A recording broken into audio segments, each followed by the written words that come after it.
what is marketing? What do we know that marketing is? Yeah, so marketing would be servicing a product, right? Selling anything, a product or a service. And in this case, we will interchange product and service. Now, selling a product is a little different than selling a service, especially online, because you have what we call conversion. Anybody know what conversion is? All right, conversion is the goal of what we're trying to do. So conversion is basically closing the deal. It's sales, right? So selling a product online is different than selling a service because we all buy things as consumers. So you have a couple options. You either see the product that you like and you make a purchase. Maybe you learn a little bit about that and then you make a purchase. For a service, you probably want to learn a little bit more about the company. You probably want to get to know someone who's providing the service, and then perhaps you engage them in a business, right? So it's a little different. So there's probably one or two more steps involved. And online, it becomes a little more complicated because it's more personal than it is physical. Let's talk about now the way, how do we find something? Okay, so when we wake up one day and we need, I don't know, a chocolate donut, okay? Where do we start? If we're in a new neighborhood or if we're new to the area, where do we start to find a chocolate donut? Google or delivery service. Yeah, Google, right? The first thing we do is we go into Google, boop, boop, boop, and we punch in chocolate donut near me normally, right? You go to Maps and you have a chocolate donut. Maybe we have it delivered and we try to figure that out. Okay, so now we found the chocolate donut place. What do we do next once we find the chocolate donut place? We get directions to it. We can get directions to it to go, but before you even leave, what are you looking at? Pictures. What is it? The pictures. The pictures? Yeah, you're looking at pictures? Reviews too, right? What if somebody says, this is the worst chocolate donut I've ever had in my life, 1 star? You probably are not going to go, right? But if it's all 5 stars, you'll probably go. So you look at the reviews as well. Okay. And then maybe you get the directions, you get in your car, and you take a ride out there, and you go ahead and make a purchase. So when we talk about that, that's an omni-channel approach. See what happened here? You wanted a chocolate donut, you went online and you found out information about where to get chocolate donuts, you checked them out online, you looked at the reviews, you looked at the pictures, and then you made a conscious decision to get in your car and drive to buy the donut. Or you made a conscious decision to purchase the product. That all happened online. And if you think about it, that online piece is that connection that we have between the marketer and the consumer. So if we're the consumer, let's say we're the consumer over here, right? And we need something. The consumers basically are going to need something or they should have a problem, right? In our case, we needed a chocolate donut or we had a problem that we didn't have a chocolate donut. So what do? Well, we go online to Google, let's say, right? And we go ahead and punch in, I need a chocolate donut. And then we are the marketers over here. We have the product or the service, and we can solve the problem, right? So that's the key. And this is really what the important thing about the internet is. You have the product and service. You need to find customers to solve their problem and provide a need. That's basically what this is all about. Now, if you were a product, basically what would happen is you find a product. It's pretty quick. You find a product, you review it, and then you make your purchase, right?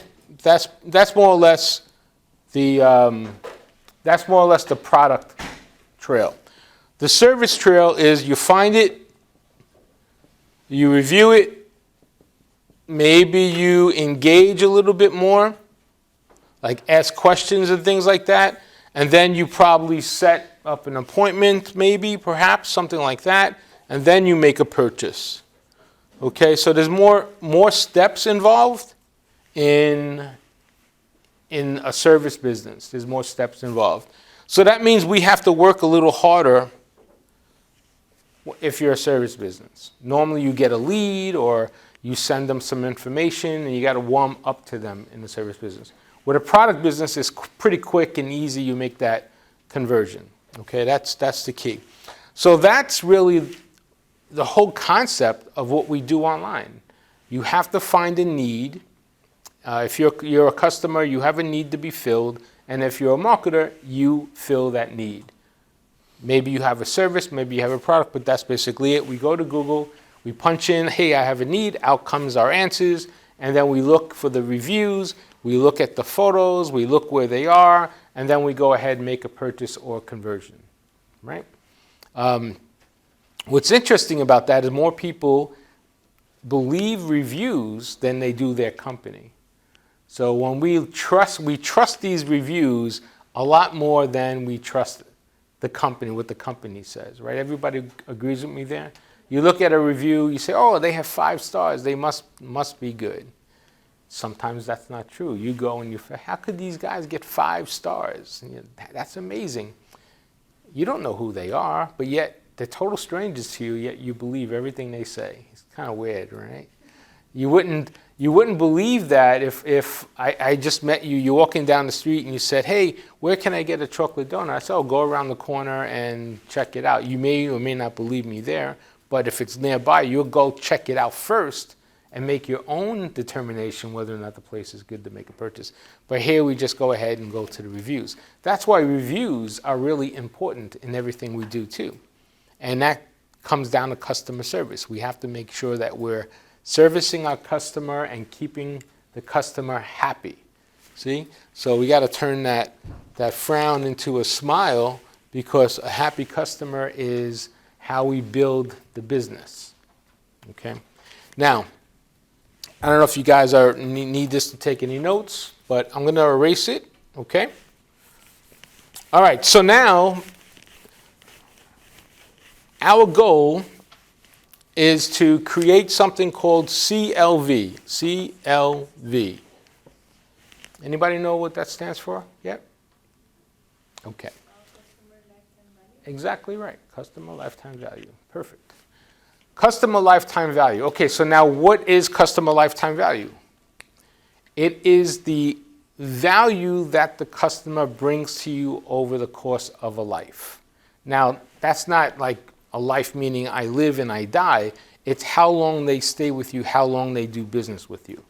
You need to understand that. How long does a customer stay with me? 3 years, 4 years, 5 years, 10 years. We all have different brands. Anybody in here have a favorite brand? Who has a favorite brand? Raise your hand. Okay. Ingrid, what's your favorite brand? Nike. Nike? How long have you been buying those shoes? A long time. I don't 20 years? 15 years? 20 years. Okay. Who else has a favorite brand? Gabriel? I like Puma. Which one? Puma. Okay. Another sneaker brand. How long have you been buying Puma? I buy everything, shoes. Everything. Clothes, whatever. Okay. For how long? 20 years? 10 years? 20 years. Anybody else have anything different than shoe companies? Apple. Oh, that's a good one. And how long have you been buying Apple products? Like 15 years. 15 years. Okay. So that is the customer lifetime value, the amount of years that someone spends buying that particular product. So let me give you like a definition of that, what that looks like. So let's say, we'll use simple math for that. Let's say you sell a product and your product costs $10, right? Somebody take out a calculator because you're going to help me do some math. So the average product here costs $10. That's the product. All right. The next question is, how many times a year do they make a purchase? How many times a year do they make a purchase? Let's say they buy it once every 3 months. So they make 4 purchases, right? That's the number of purchases per year. Okay, so number of purchases per year is 4. Now, how many years have they been with you? Let's say they've been with us 10 years. Okay? So the customer spends $10 on a product, they buy it 4 times a year, and then with us 10 years. So that's 10 times 4 is 40. 40 times 10 is 400, right? Okay. So $400 is their lifetime value over 10 years. Now, that might not seem like a lot, but if you have 100 customers that do that, what's 100 times 400? 40 grand, right? Okay, 40K. If you have 1,000 customers that do that, 400. And if you have 10,000 that do that, what is that, 4 million? Is that right? 10,000 times 400 is what? It's 4 mil, I think, right? Okay. So now it starts to add up, doesn't it? So Nike, Puma, Apple, all these companies, these brands that get built up have customers that come back. Apple's pretty amazing because Apple, how many of us have younger children or nieces, nephews in the house? Anybody have like a 3-year-old, 4-year-old, 5-year-old? What's the youngest? 9. 9? Are they using Apple products? Yeah, on iPhone. Okay. Anybody else? 5-year-old. They're using Apple products? Okay. So think about this. You have a 5-year-old and a 9-year-old using Apple products. Do you think providing Apple stays in business the next 50 years, will they be changing to a different product? Probably not, unless a better product comes out, right? Less expensive, better. So Apple has a built-in customer base. Anybody here wait online for the new iPhone before it comes out? Right? You do? I'm waiting for it, yeah. You're waiting for it? Are you going to stand online like the 2 nights before? No. Okay. Yeah. There are people that do that, right? That stand online 2 nights before the product comes out. Yeah, I probably wouldn't do that either. But that is built in. That's built in. So before they even launch a product, they have that built-in customer base. And that's how you build the business, that customer lifetime value. Okay. So how do we get there? We have to get there by taking care of our customers. If we don't take care of our customers, will they come back?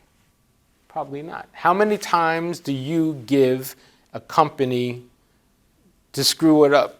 How many times would you give them? 3 times, 4 times, 5 times? But the average is 2, let's say. 2 times, after 2 times, you probably are not going back to the customer. You're probably not going back and buy it. Remember, we sold the product, we sold the service. Let's just stay focused for a second on a product, okay? I had a need, if you remember, and we filled the need from the marketer. The marketer's over here, and we filled the need. That's no problem, okay? They get the product. So there are 3 things that could happen when this transaction completes, when the customer gets the product. Okay? 3 things that could happen here. The first thing that could happen is nothing. The customer gets the product, you get the product, you open up the box, oh, this is okay, this is what I ordered, you feel like you got your money's worth, the product does what it's supposed to do. Now you either give a review or don't give a review, it doesn't matter, you go ahead and make that decision. So basically nothing happens, right? Maybe you go back and buy another product, maybe you don't, it's just, who knows, just nothing happens, neutral. Okay, the other thing that can happen is thumbs up, right? Happy face. This is the best product I ever bought in my entire life. You give them 5-star reviews.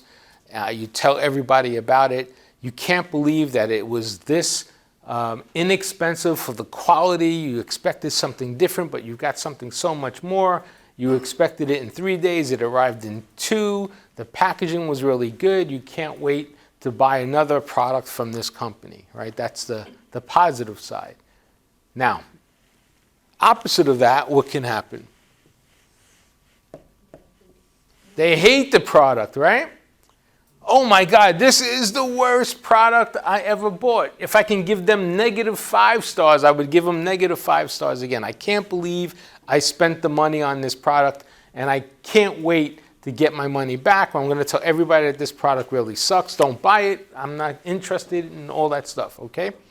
So out of these conditions, these 3 conditions, which one of these can we build a business on? Obviously, this would be the easier one, right? If customers are happy, we can build a business on them. If customers are neutral, can we build their business on that? You could try, right? I would say yes. What about the unhappy customer? Yes? No? You have to work? You're saying yes. Why yes? Because you can always fix a relationship. You can fix a relationship. That's true. And we just said we're going to give them 2 times, right? We give these companies 2 times to screw it up. So maybe you could fix that too. In fact, if you answer correctly, if you give them better service, they'll say, wow, this company is not that bad after all. They took care of all my problems. And maybe you can build that relationship.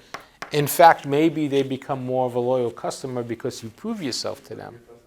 Yeah, because your customer service.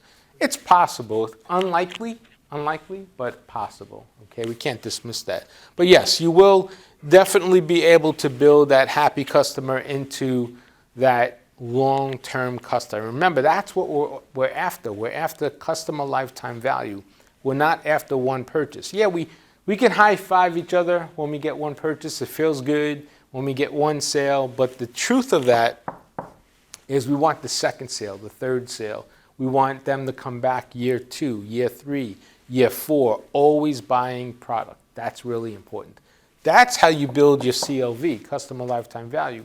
And you do that with customer service. You do that with follow-up. You do that with emails, let's say, right? You do that with reviews. All that helps build happy customers. Happy customers equal customer lifetime value, and that's what we need to do. You can make the neutral customers turn into long-term customers too. You just have to do a little more work on it.